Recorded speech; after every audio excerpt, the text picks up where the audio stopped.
Образование наряду с наукой является важнейшим стратегическим ресурсом развития любого государства, поскольку образованные люди – главное условие успеха всех экономических, политических и социальных преобразований.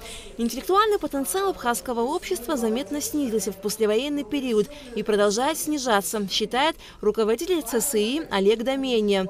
Этот фактор стал одним из ключевых, не позволяющих выйти на перспективы развития, что стало уже серьезной угрозой национальной безопасности, отметил он, открывая работу круглого стола. Чтобы выйти на перспективы развития интеллектуального потенциала, социального актора нашего общества, в целом необходимо прежде всего пересмотреть, как вообще происходит сам процесс формирования и становления личности человека.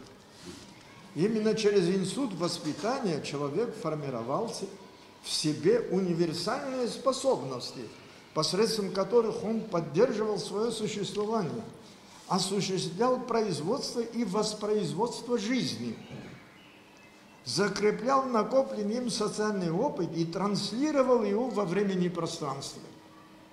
Это значит, институт воспитания играл и играет еще сегодня поистине экзистенциально значимую роль в жизни любого общества, роль, не имеющая альтернативы.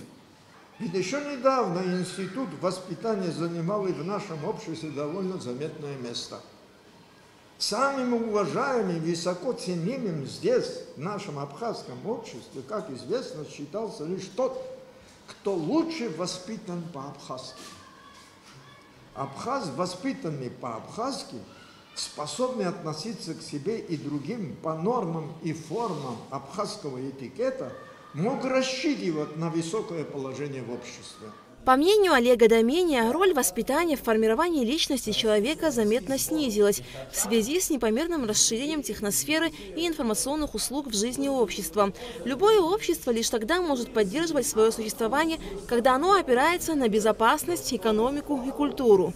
Нарушение пропорциональности их взаимодействия, что хорошо наблюдается ныне в мире, в том числе и в нашем обществе, губительно для общества. В этой связи здесь можно отметить и другое. Президент России часто подчеркнуто озвучивает сегодня важность возвращения страны к своим традиционным истокам. В этом ракурсе он уже проводит политику государственной поддержки семьи, что имеет и для нас ключевое значение. Все эти другие концептуальные проблемы и задачи, решением которых призвана заниматься образовательная отрасль, должны быть определены и изложены в долгосрочной государственной программе развития этой отрасли. При этом последняя должна быть органической частью долгосрочной государственной программы развития культуры современной Абхазии. К сожалению, таких программ у нас еще нет. Природа наделила людей способностью к обучению, но желание и мотивация учиться пропадает у многих. По мнению преподавателя АГУ Астанды Сацба, за процесс обучения должны нести ответственность взрослые люди. Если ребенок не усвоил тот или иной материал, то ответственность лежит на педагоге, считает она. То есть мы, когда говорим, это ребенок не воспринимает что-то, это наши с вами отговорки. Дело не в ребенке. Дело в нас и в наших способностях умение донести информацию. Мы должны научиться получать обратную связь и научить ребенка получать обратную связь. Получать обратную связь – это самый сильный инструмент в обучении. Это ключ к улучшению. В образовательном процессе опросы, зачеты, самостоятельные контрольные работы выступают как оценка успеваемости ученика. А должно быть как оценка способностей учителя, умение доносить информацию. То есть мы оцениваем не способности ребенка, а еще мы оцениваем еще и личность ребенка, мы говорим двоечник. Когда виноват вообще не он, а виноваты мы. Хотя, знаете как, я бы здесь виноватых не искала бы, я бы просто хотела, чтобы взрослые люди взяли бы на себя ответственность за процесс обучения. Далее руководители общеобразовательных школ рассказали, с какими трудностями и сложностями они сталкиваются в процессе обучения детей. Прозвучали мнения о необходимости введения в школах урока Апсора, поддержания абхазских школ. Говорили о нехватке учителей в сельской местности, о необходимости изменения методики преподавания, о статусе учителя, о проблеме абхазского языка среди учащихся. Директор частной школы «Альфа» Фатима Даути отметила, что нужна государственная программа развития общества и концепция, которая будет отражаться и в культуре, и в образовании, а также в других сферах. Если мы как государство сформулируем, что мы хотим в нашем обществе, от нашего общества, во всех сферах через 50 лет. Вот если мы это сформулируем, у нас будут шаги, которые должны привести к изменениям и в системе образования тоже. Интеллектуальная возможность нашего общества очень высокая. То есть все-таки родители занимаются образованием своих детей.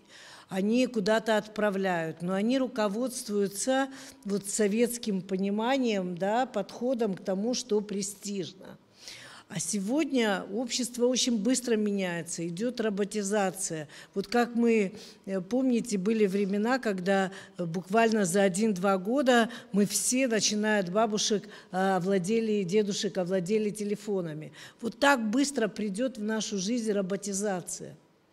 А мы готовы к этому? Наш выпускник школы, он что вообще будет делать, когда работодатель заменит человека? Сегодня такие технологии в управлении бизнесом, что вообще нет необходимости даже в секретарше. И в каком обществе мы живем. Если это социально ориентированное общество, да, значит, мы должны позаботиться о том, чтобы объявить родителям, что нам нужны вот такие специалисты. Мы предлагаем вам вот такую раннюю профилизацию, допустим, да, где-то с 6 класса, с 7 класса. Нам нужны специалисты, которые умеют работать руками, да, ну, там будет роботизация помогать и так далее. Все участники круглого стола были едины в мнении, что образование служит обеспечению безопасности на всех уровнях – личности, общества, государства. В современных условиях особенно важно сохранение, развитие и мобилизация интеллектуального потенциала страны. В реализации данного вопроса трудно переоценить роль образования. Эта сфера нуждается в государственной поддержке, отмечалось на встрече. Алика Тапшира Мукамки, Абхазское телевидение.